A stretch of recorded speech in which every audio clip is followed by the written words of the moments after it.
తెలంగాణ ఉద్యమం జరిగేటప్పుడు జై తెలంగాణ అని అన్నందుకు 250 మంది హోంగార్డులు ఎవరైతే ఉన్నారో వాళ్ళందరినీ కూడా మీకు ఆర్డర్ కాపీ లేదు అంటూ ఒక సాకు అడ్డం పెట్టుకొని వాళ్ళందరినీ కూడా జాబ్స్ లకి వెళ్ళి తీసేయడం జరిగినది. మరి దానికి సంబంధించి గత కొన్ని సంవత్సరాల నుంచి వెళ్ళి నేటి రాత్రి కూడా మన అక్షర పోరాటం మనం చేస్తానే ఉన్నాం. 250 మంది హోంగార్డులు ఎవరైతే ఉన్నారో వాళ్ళందరికీ కూడా మనం సపోర్ట్ చేస్తానే ఉన్నాం. మరి అది ఎప్పుడెప్పుడు అవుతుందా అని చెప్పి వాళ్ళు కూడా కొన్ని సంవత్సరాల నుంచి వెళ్ళి కూడా తిరుగుతానే ఉన్నారు. వాళ్ళకి ఉద్యోగాలు లేవు, మరి వాళ్ళు ఎట్లా బతుకుతున్నారు ఏందనేది ఈ నాయకులకు ఇప్పటికన్నా అర్థం అవుతుందా లేదా తెలుస్తలేదు.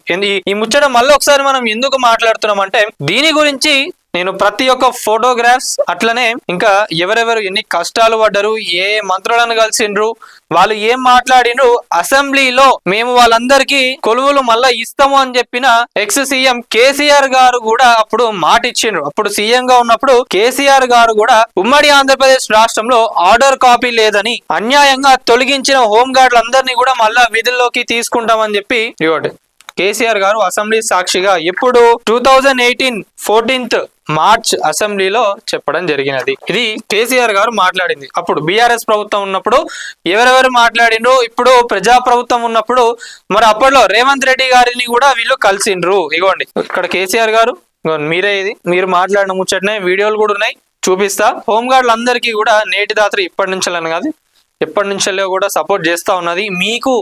మీ జాబ్స్ మీకు వచ్చే వరకు కూడా మేము ఫైట్ చేస్తానే ఉంటాం. ఇవ్వండి, ఇది రేవంత్ రెడ్డి గారు చూడండి, మిమ్మల్ని కలిసిండ్రు కదా హోంగార్డులు, మరి మీరు మర్చిపోయినరా? మీరు అప్పుడు వీళ్ళ కోసం ఫైట్ చేసిండ్రు కదా, ఏమైంది? మేము 1000 మందికి ఉద్యోగాలు ఇస్తాము, 1,00,000 మందికి ఉద్యోగాలు ఇస్తాము అని అంటున్నారు కదా.